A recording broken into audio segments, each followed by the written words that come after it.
हमने आवाज तुम्हें दी है बड़े नाज के साथ, तुम भी आवाज मिला दो मेरी आवाज के साथ। अकमल बलरामपुरी। जोरदार तालियों के साथ मुझे इजाजत दो पढ़ने के लिए।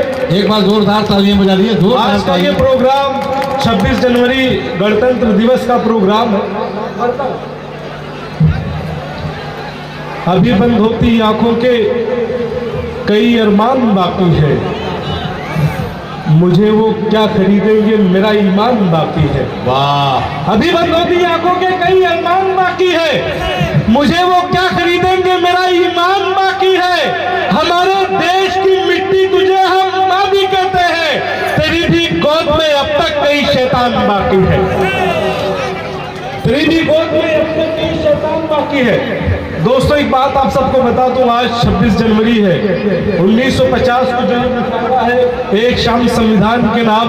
1950 को जब देश का संविधान बना तो ये बात खुल करके कह दी गई थी कि आज से हिंदू आजाद है मंदिर जाने के लिए, मुसलमान आजाद है मस्जिद जाने के लिए, सिख आजाद है गुरुद्वारे जाने के लिए, ईसाई आजाद है चर्च जाने के लिए। आज से भारत में रहने वाले तमाम लोगों को इस बात की आजादी दी जाती है कि वो खुली फिजा में सांस ले, क्योंकि आज से भारत किसी के बाप की जागीर नहीं है।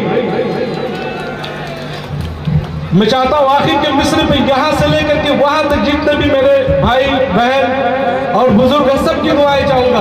अभी बंद होती आंखों के कई अरमान बाकी है, मुझे वो क्या खरीदेंगे मेरा ईमान बाकी है।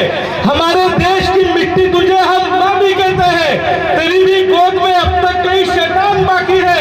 वफादारी की इससे और क्या बेहतर मिसालें दे, हमारी टूटती सांसों में हिंदुस्तान बाकी है। वाह वाह वाह। हमारी टूटती सांसों में हिंदुस्तान बाकी है। वाह। 4 विषयों से और शुरुआत करता हूं कि राम के नाम पर शैतानों के लश्कर देखे, अपने सीनों पे तेरे नाम के खंजर देखे। राम के नाम पर शैतानों के लश्कर देखे, अपने सीनों पे तेरे नाम के खंजर देखे। कल जिन्हें हमने मोहब्बत से लगाया था गले, आज उन आंखों में नफरत के समंदर देखे। वाह। राम के नाम पर शैतानों के लश्कर देखे, अपने सीनों पे तेरे नाम के खंजर देखे। कल जिन्हें हमने मोहब्बत से लगाया था गले, आज उन आंखों में नफरत के समंदर देखे। ये तेरा जुल्म मिटा करके तुझे छोड़ेगा, हमने तुझसे भी बड़े वक्त के हिटलर देखे। वाह वाह वाह वाह। हमने तुझसे भी बड़े वक्त के हिटलर देखे। दोस्तों हमारे बीच में आपके इलाके के हरदिल अजीज एमएलए फैयाज अंजार नईमी साहब हैं, यहाँ पे मौजूद है।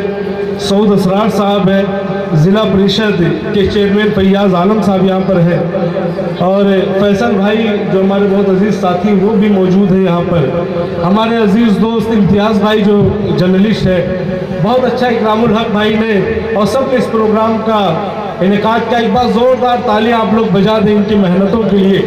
यकीन जानिएगा दोस्तों, बहुत मेहनतों से ये प्रोग्राम किया जा रहा है, और अगर आप सब लोग इसी तरीके से बेतरतीब होकर के सुनेंगे तो मुझे लगता है कि यहाँ पर जो भी मेहमान शायर आए हैं उनको कहीं ना कहीं ये लगेगा कि नहीं, कुछ ना कुछ कमी थी। एक बार जोरदार तालियां आप लोग बजा दें। मेरे नौजवान दोस्त उधर मैं एक शेर पढ़ता हूं, यहाँ पे बहुत सारे नौजवान साथी आए हैं, आप सबकी नजर करता हूं, आप बताइएगा कि किन मोहब्बतों के साथ सुनते हैं। सुना रहा हूं भाई, मैं तुम्हारे लिए आया हूं यहाँ पे। देखिए मुझे मालूम है ये किशनगंज है, शेर सुनिए पहले। यहाँ के लोग इतने शरीफ होते हैं।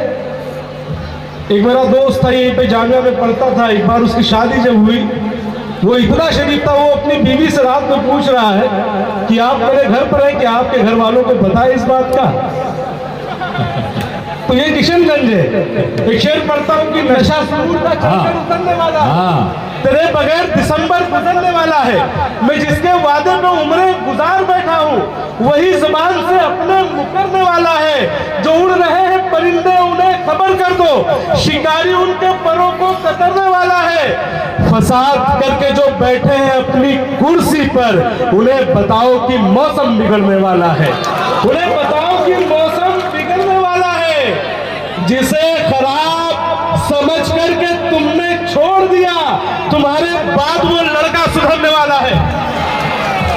वाह, तुम्हारे बाद वो लड़का सुधरने वाला। तबरेज भाई, मैं समझ गया हूं ये लोग मोहब्बत की शायरी सुनना चाहते हैं। वजह क्या है? देखिए, यही का एक नौजवान था, मेरे साथ जामिया में पढ़ता था, मैं जामिया मिल्लिया से मेरी पढ़ाई हुई है।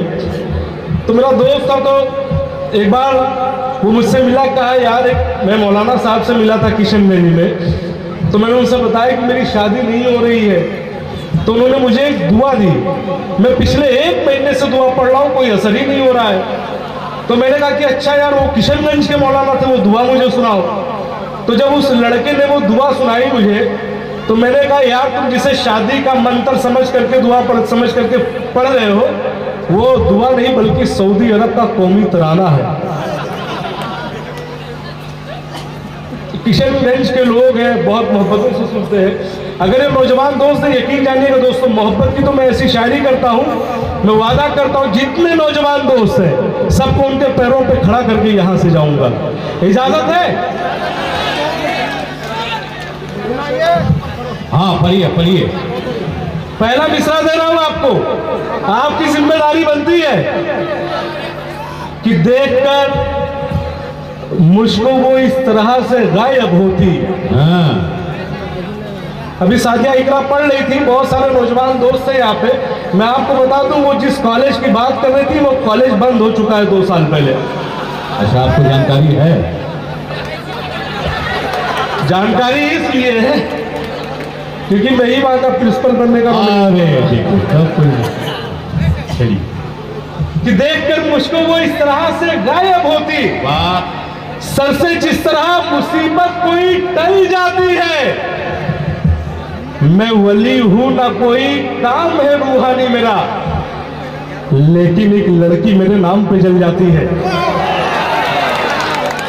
वाह, लेकिन एक वाह, लड़की मेरे नाम पे जल जाती है। वाह। एक शेर यहाँ पे, ये जितने कैमरे वाले दोस्त हैं, जिन जिन के मोबाइल निकले, आप सबकी नजर करता हूं कि कुछ गुनाहों की तलाफी भी नहीं होती है, इश्क में शिर्क की माफी भी नहीं होती है, कि कुछ गुनाहों की तलाफी भी नहीं होती है, इश्क में शिर्क की माफी भी नहीं होती है। तुमको रखा है बड़ी आस से इन नजरों में, तुमसे तो फोटोग्राफी भी नहीं होती है। एक शेर आपको और सुनाता हूं मैं कि जहां पे खुश समझे थे वहीं पे तर निकल आए। वाह। फैयाज भाई यहाँ पर मौजूद है, फैसल भाई है, सऊद असरार साहब है। दोस्तों एक बात बता दूं, ये किशनगंज का इलाका मौलाना असरारुल हक कासमी साहब जैसे शख्सियत की वजह से जाना जाता है। उनका शुमार इसलिए भी आज हो रहा है इतिहास में क्योंकि मौलाना असरारुल हक कासमी साहब ही वो शख्सियत है कि 2014 में अलीगढ़ मुस्लिम यूनिवर्सिटी के कैंपस के लिए 224 एकड़ जमीन अगर किसी ने यहाँ पे कराया था तो मौलाना असरारुल हक कासमी साहब ने कराया था। मौलाना असरारुल हक कासमी साहब ही वो शख्सियत है जिन्होंने मिल्ली गर्ल्स स्कूल खोला और तकरीबन 163 प्राथमिक विद्यालय इन्होंने यहाँ पे खोला। ये बहुत बड़ा समझे एक बहुत ही शानदार कारनामा है उनका। आज वो हमारे बीच में नहीं है मगर उनका फर्जंद सऊद असरार साहब आप सब की जिस तरीके से खिदमत कर रहे हैं, मुझे मालूम है कि आप सब उनसे बहुत मोहब्बत करते हैं। एक बार जोरदार तालियां बजा दें। और मैं आपको इस बात का यकीन दिलाता हूं, यहाँ पर मुखिया इकरामुल हक साहब मौजूद है, यहाँ पर साबिर भाई है, तनवीर भाई है, फैयाज भाई है यहाँ पर, और यहाँ पर अंजार नईमी साहब है। जब तक इन जैसी शख्सियत आपके सर पर अपने हाथों को मजबूत रखेंगे, मैं पूरी जिम्मेदारी के साथ ये बात कहता हूं, अगर किसी की आंखें उठेंगी तो ये उनकी आंखें नोच करके उसके हाथ में दे देंगी। एक बार जोरदार ताली आप इनके लिए बजा दे। मैं सिर्फ इतना कहूंगा कि ये कौन कह रहा है अदावत में जाएगा, जो बच गया है वो भी शराफत में जाएगा। ये तो आप आखिर के मुसरे में बताएंगे कि आप इनसे कितनी मोहब्बत करते हैं। ये कौन कह रहा है अदावत में जाएगा, जो बच गया है वो भी शराफत में जाएगा। जाकर अमीरे शहर को ये बात बोल दे, सर जाएगा अगर तो बगावत में जाएगा, वाह, सर जाएगा अगर तो बगावत में जाएगा। आखिर के दो शेर नौजवानों के मतलब की पढ़ करके फिर मैं आप सबसे इजाजत चाहूंगा, क्योंकि फहरिस्त बहुत तवील है। एक ही शख्स के दो चाहने वाले हो अगर, हाँ, ये मोहब्बत को भला कैसे गवारा होगा। नौजवान साथियों, मेरा साथ दीजिएगा कि एक ही शख्स के दो चाहने वाले हो अगर, ये मोहब्बत को भला कैसे गवारा होगा। तुम जिसे पाकर इतराए से फिरते हो बहुत, जो हमारा ना हुआ कैसे तुम्हारा होगा, जो हमारा ना हुआ कैसे तुम्हारा होगा। जहां पर खुश समझे थे वहीं पे तब निकल आए, तेरी महफिल से उगताए तो अपने घर निकल आए। जहां पे खुश समझे थे वहीं पे तब निकल आए, तेरी महफिल से उगताए तो अपने घर निकल आए। बहुत अफसोस होता है मुझे उसके रवैये पर, जिसे चलना सिखाया था उसी के पर निकल आए, जिसे चलना सिखाया था उसी के पर निकल आए। और आखिर का ये शेर फिर आप सबसे इजाजत कि बिखर गया हूं मगर आस अब भी बाकी है, मेरे यकीन का सूरज कभी तो निकलेगा। अभी बहुत सारे लोग आएंगे, सब मोहब्बत की बात करेंगे, इतनी सारी शायरात है। मैं आपको बताता हूं कि मोहब्बत क्या है। कि बिखर गया हूं मगर आस अब भी बाकी है, मेरे यकीन का सूरज कभी तो निकलेगा। बड़ा गुरूर है उसको पराए मर्दों पे, अमीर ज़ादी ये सस्ता नशा भी